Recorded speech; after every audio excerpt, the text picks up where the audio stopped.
In this video, I'll talk about a different way of learning sigmoid belief nets. This different method arrived in an unexpected way. I stopped working on sigmoid belief nets and went back to Boltzmann machines and discovered that restricted Boltzmann machines could actually be learned fairly efficiently.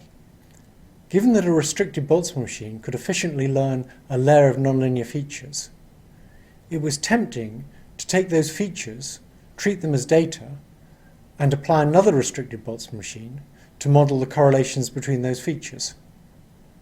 And one can continue like this, stacking one Boltzmann machine on top of the next one, to learn lots of layers of nonlinear features. This eventually led to a big resurgence of interest in deep neural nets. The issue then arose: once you've stacked up lots of restricted Boltzmann machines, each of which is learned by modeling the patterns of feature activities produced by the previous Boltzmann machine, do you just have a set of separate restricted Boltzmann machines, or can they all be combined together into one model? Now, anybody sensible would expect that if you combined a set of restricted Boltzmann machines together to make one model, what you get would be a multi-layer Boltzmann machine. However, a brilliant graduate student of mine called Yi Tay figured out that that's not what you get. You actually get something that looks much more like a sigmoid belief net. This was a big surprise. It was very surprising to me that we'd actually solved the problem of how to learn deep sigmoid belief nets by giving up on it and focusing on learning undirected models like Boltzmann machines. Using the efficient learning algorithm for restricted Boltzmann machines, it's easy to train a layer of features that receive input directly from the pixels. We can then treat the patterns of activation of those feature detectors as if they were pixels and learn another layer of features in a second hidden layer.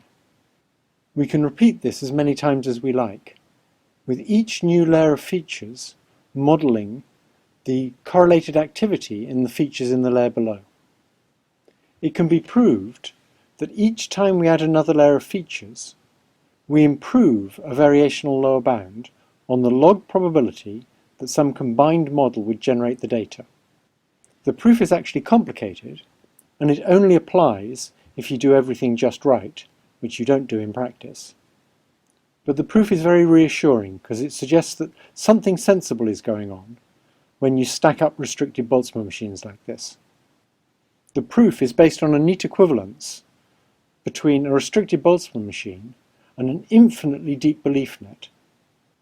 So here's a picture of what happens when you learn two restricted Boltzmann machines, one on top of the other, and then you combine them to make one overall model, which I call a deep belief net. So first we learn one Boltzmann machine with its own weights. Once that's been trained, we take the hidden activity patterns of that Boltzmann machine when it's looking at data, and we treat each hidden activity pattern as data for training a second Boltzmann machine. So we just copy the binary states to the second Boltzmann machine, and then we learn another Boltzmann machine. Now, one interesting thing about this is that if we start the second Boltzmann machine off with W2 being the transpose of W1, and with as many hidden units in H2 as there are in V, then the second Boltzmann machine will already be a pretty good model of H1, because it's just the first model upside down. And for a restricted Boltzmann machine, it doesn't really care which you call visible and which you call hidden. It's just a bipartite graph that's learned a model. After we've learned those two Boltzmann machines, we're going to compose them together to form a single model. And the single model looks like this. Its top two layers are just the same as the top restricted Boltzmann machine. So that's an undirected model with symmetric connections. But its bottom two layers are a directed model, like a sigmoid belief net.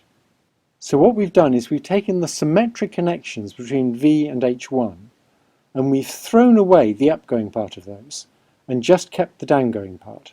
To understand why we've done that is quite complicated, and that will be explained in video 13F. The resulting combined model is clearly not a Boltzmann machine, because its bottom layer of connections are not symmetric.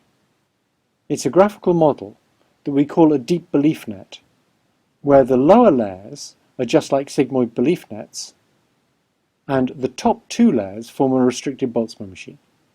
So it's a kind of hybrid model. If we do it with 3 Boltzmann machines stacked up, we'll get a hybrid model that looks like this. The top 2 layers again are a restricted Boltzmann machine, and the layers below are directed layers like in a sigmoid belief net. To generate data from this model, the correct procedure is, first of all, you go backwards and forwards between H2 and H3 to reach equilibrium in that top-level restricted Boltzmann machine. This involves alternating Gibbs sampling, where you update all of the units in H3 in parallel, then update all of the units in H2 in parallel, then go back and update all of the units in H3 in parallel, and you go backwards and forwards like that for a long time, until you've got an equilibrium sample from the top-level restricted Boltzmann machine. So the top-level restricted Boltzmann machine is defining the prior distribution over H2. Once you've done that, you simply go once from H2 to H1 using the generative connections W2, and then whatever binary pattern you get in H1, you go once more to get generated data using the weights W1. So we're performing a top-down pass from H2 to get the states of all the other layers, just like in a sigmoid belief net. The bottom-up connections shown in red at the lower levels are not part of the generative model. They're actually going to be the transposes of the corresponding weights. So they're the transpose of W1 and the transpose of W2. They're going to be used for inference, but they're not part of the model. Now, before I explain why stacking up Boltzmann machines is a good idea, I need to sort out what it means to average 2 factorial distributions. And it may surprise you to know that if I average 2 factorial distributions, I do not get a factorial distribution. What I mean by averaging here is taking a mixture of the distributions. So you first pick one of the 2 at random, and then you generate from whichever one you picked. So you don't get a factorial distribution. Suppose we have an RBM with 4 hidden units, and suppose we give it a visible vector. Then given this visible vector, the posterior distribution over those 4 hidden units is factorial. And let's suppose the distribution was that the first and second units have a probability of 0.9 of turning on, and the last 2 have a probability of 0.1 of turning on. What it means for this to be factorial is that, for example, the probability that the first 2 units will both be on in a sample from this distribution is exactly 0.81. Now suppose we have a different input vector v2, and the posterior distribution over the same 4 hidden units is now 0.1, 0.1, 0.9, 0.9, which I chose just to make the math easy. If we average those 2 distributions, the mean probability of each hidden unit being on is indeed the average of the means for each distribution. So the means are 0.5, 0.5, 0.5, 0.5, but what you get is not a factorial distribution defined by those 4 probabilities. To see that, consider the binary vector 1, 1, 0, 0 over the hidden units. In the posterior for v1, that has a probability of 0.9 to the 4, because it's 0.9 times 0.9 times 1 minus 0.1 times 1 minus 0.1. So that's 0.43. In the posterior for v2, this vector is extremely unlikely. It has a probability of 1 in 10,000. If we average those 2 probabilities for that particular vector, we'll get a probability of 0.215. And that's much bigger than the probability assigned to the vector 1, 1, 0, 0 by a factorial distribution with means of 0.5. That probability will be 0.5 to the power of 4, which is much smaller. So the point of all this is that when you average 2 factorial posteriors, you get a mixture distribution that's not factorial. Now let's look at why the greedy learning works. That is, why it's a good idea to learn one restricted Boltzmann machine and then learn a second restricted Boltzmann machine that models the patterns of activity in the hidden units of the first one. The weights of the bottom level restricted Boltzmann machine actually define 4 different distributions. Of course, they define them in a consistent way. So the first distribution is the probability of the visible units given the hidden units. And the second one is the probability of the hidden units given the visible units. And those are the 2 distributions we use for running our alternating Markov chain that updates the visibles given the hiddens and then updates the hiddens given the visibles. If we run that chain long enough, we'll get a sample from the joint distribution of V and H, and so the weights clearly also define the joint distribution. They also define the joint distribution more directly in terms of e to the minus the energy, but for nets with a large number of units we can't compute that. If you take the joint distribution, P of V and H, and you just ignore V, we now have a distribution for H. That's the prior distribution over H defined by this restricted Boltzmann machine. And similarly, if we ignore H, we have the prior distribution over V defined by the restricted Boltzmann machine. Now we're going to pick a rather surprising pair of distributions from those 4 distributions. We're going to define the probability that the restricted Boltzmann machine assigns to a visible vector V as the sum over all hidden vectors of the probability it assigns to H times the probability of V given H. This seems like a silly thing to do, because defining P of H is just as hard as defining P of V. Nevertheless, we're going to define P of V that way. Now, if we now leave P of V given H alone, but learn a better model of P of H, that is, learn some new parameters that give us a better model of P of H, and substitute that in instead of the old model we had of P of H, we'll actually improve our model of V. And what we mean by a better model of P of H is a prior over H that fits the aggregated posterior better. The aggregated posterior is the average over all vectors in the training set of the posterior distribution over H. So what we're going to do is use our first RBM to get this aggregated posterior, and then use our second RBM to build a better model of this aggregated posterior than the first RBM has. And if we start the second RBM off as the first one upside down, it will start with the same model of the aggregated posterior as the first RBM has, and then if we change the weights we can only make things better. So that's an explanation of what's happening when we stack up RBMs.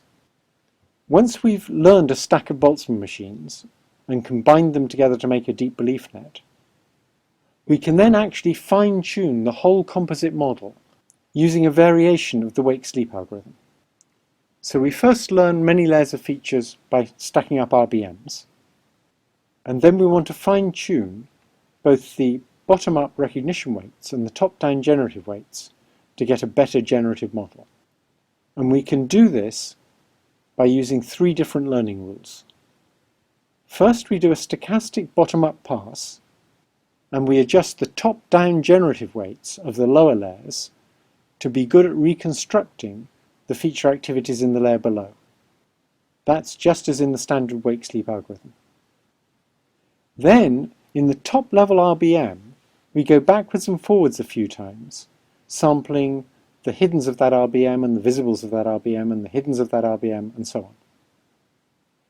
So that's just like the learning algorithm for RBMs, and having done a few iterations of that, we do contrastive divergence learning. That is, we update the weights of the RBM using the difference between the correlations when activity first got to that RBM and the correlations after a few iterations in that RBM. We take that difference and use it to update the weights. And then the third stage, we take the visible units of that top-level RBM, i.e. its lower layer of units, and starting there, we do a top-down stochastic pass using the directed lower connections, which are just a sigmoid belief net. Then, having generated some data from that sigmoid belief net, we adjust the bottom-up weights to be good at reconstructing the feature activities in the layer above. So that's just the sleep phase of the wake-sleep algorithm. The difference from the standard wake-sleep algorithm is that that top-level RBM acts as a much better prior over the top layers than just a layer of units which are assumed to be independent, which is what you get in a sigmoid belief net. Also, rather than generating data by sampling from the prior, what we're actually doing is looking at a training case, going up to the top level RBM, and just running a few iterations before we generate data. So now we're going to look at an example where we first learn some RBMs, stacking them up, and then we do contrastive wake-sleep to fine-tune it. And then we look to see what it's like as a generative model and also for recognizing things. So first of all, we're going to use 500 binary hidden units to learn to model all 10-digit classes in images of 28 by 28 pixels. Once we've learned that RBM, without knowing what the labels are, so it's unsupervised learning, we're going to take the patterns of activity in those 500 hidden units that they have when they're looking at data, we're going to treat those patterns of activity as data, and we're going to learn another RBM. That also has 500 units, and those two are learned without knowing what the labels are. Once we've done that, we'll actually tell it the labels. So the first two hidden layers are learned without labels, and then we add a big top layer and we give it the 10 labels. And you can think that we concatenate those 10 labels with the 500 units that represent features, except that the 10 labels are really one softmax unit. Then we train that top level RBM to model the concatenation of the softmax unit for the 10 labels with the 500 feature activities that were produced by the two layers below. Once we've trained the top level RBM, we can then fine-tune the whole system by using contrastive wake-sleep, and then we'll have a very good generative model. And that's the model that I showed you in the intro video. So if you go back and you find the introduction video for this course, you'll see what happens when we run that model. You'll see how good it is at recognition, and you'll also see that it's very good at generation. In that introductory video, I promised you would eventually explain how it worked, and I think you've now seen enough to know what's going on when this model is learned.